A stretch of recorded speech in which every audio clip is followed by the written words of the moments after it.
छत्तीसगढ़ के सरगुजा जिले में ग्रामीणों द्वारा माइंस के खिलाफ हुए जोरदार आंदोलन के बाद अब खैरागढ़ जिले के छुई खदान में भी किसान और ग्रामीण सीमेंट फैक्ट्री का विरोध कर रहे हैं। यह आंदोलन 3 दिन पहले शुरू हुआ था।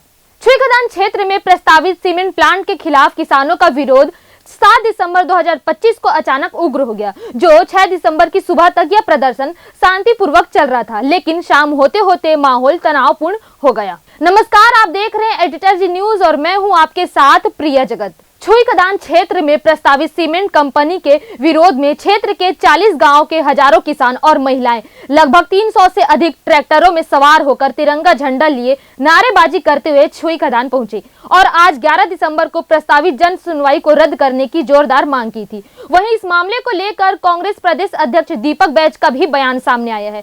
सुनिए उन्होंने क्या कहा। पूरे प्रदेश में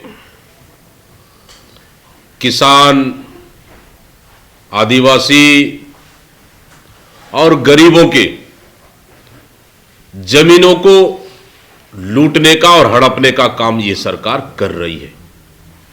कल इसी सिलसिले में मैं खैरागढ़ छुई खदान गए थे हम लोग, और वहां जाके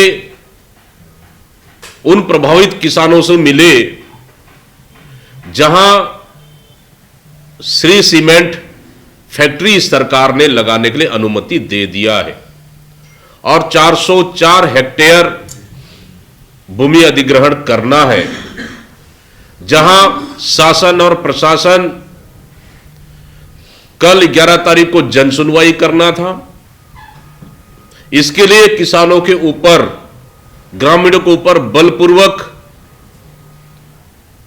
दबाव डालते हुए, लाठी मारते हुए, डंडा व बंदूक के नोक पर भूमि अधिग्रहण करना चाह रहा है।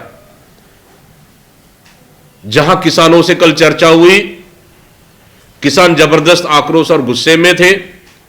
वो जमीन नहीं देना चाह रहे और सीमेंट फैक्ट्री लगने का विरोध कर रहे हैं।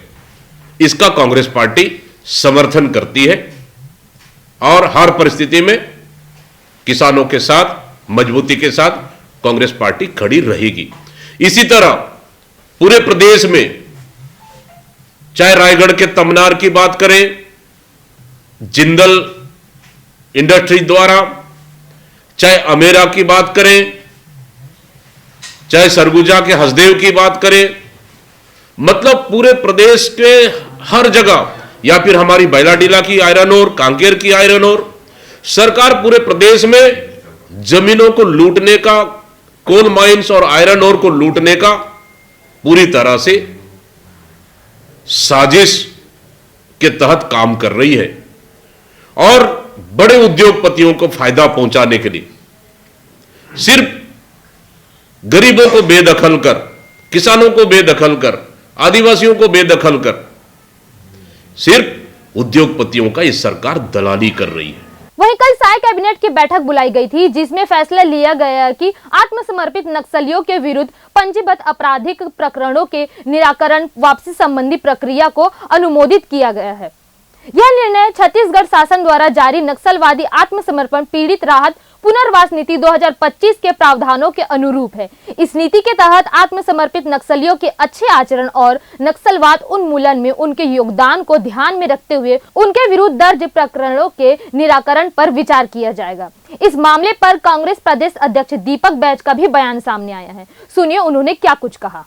साय कैबिनेट मंत्रिमंडल में फैसला लिया गया है कि नक्सलियों के आपराधिक प्रकरण को वापस लेने के लिए एक उप समिति का उन्होंने गठन किया है।